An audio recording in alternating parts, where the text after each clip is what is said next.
Hello and welcome back. All right, so in this lesson, we're going to go over the quick mask mode, and you can access this particular selection tool either with the icon right here or by using the keyboard shortcut, which is the letter Q.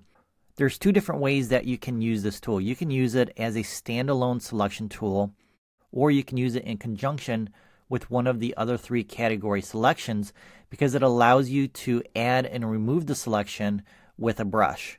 So if we go into this quick mask mode, we can see that our layer also changes with a red color label added to it so you know that you're in that mode. Then with our brush tool, which is the letter B, we can paint with black or white. If I paint with black, it's going to add a red mask wherever I apply the brush.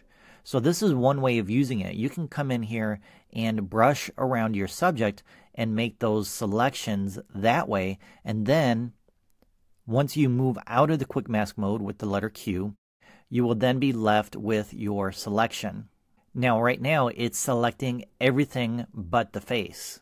So when you use the quick mask mode in this manner where you're painting with black or white, then what you're actually selecting is the opposite. Because right now, everything but this area inside these dancing ants are selected. And we know this because we have dancing ants around the edge of our image, and that means that the entire document is selected except for inside of here. All right, so I'm going to undo the selection with Command or Control and the letter D. And then the way I like to use it is in conjunction with one of our selection tools over here. So I'm just going to use my quick selection tool, and I'm going to make a quick selection around the edge of our subject to separate him from the background. And then, as you know, I have to hold down my Alt or Option key in order to remove from that selection.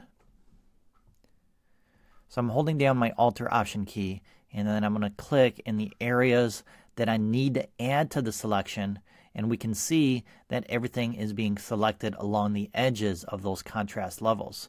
And then we can use our quick mask mode to use our brush tool to paint in areas of the edges that need to be fine-tuned in order to make a proper selection. I'm going to go ahead and remove some of the selection from here as well.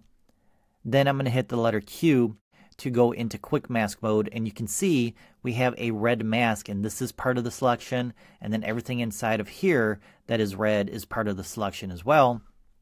And then I can zoom in along the edges of the subject, and then with my brush tool I can add to that selection by painting with black.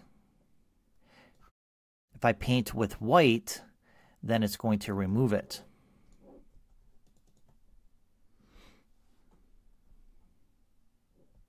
So painting with white removes, painting with black adds.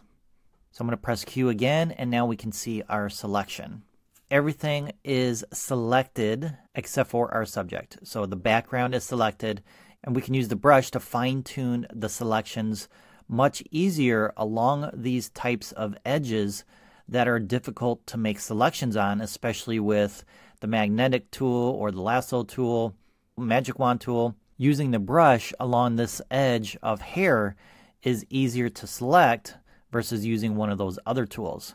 So I can come in here and paint over the hair, and of course it's not going to get the individual strands of hair, but we can still come in and paint with white in between the hair and then make finer selections based on that size brush that we use.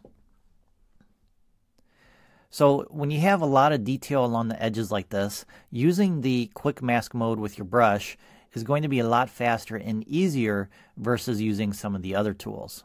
So that's how you use the quick mask mode. There really aren't any options associated with it because all you're really doing is painting with a brush with white or black, but you can make adjustments to that brush based on these different brush options up here, which are the opacity and the flow and the smoothing.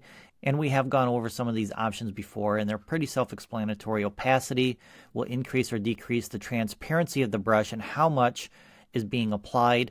But for making selections, I tend to leave it at 100% opacity and flow unless I need to go along an edge that has a lot of detail, and the contrast between the two sides is kind of hard to see. I might decrease the opacity or the flow or both in order to fine tune my selection until I get the area that I want selected.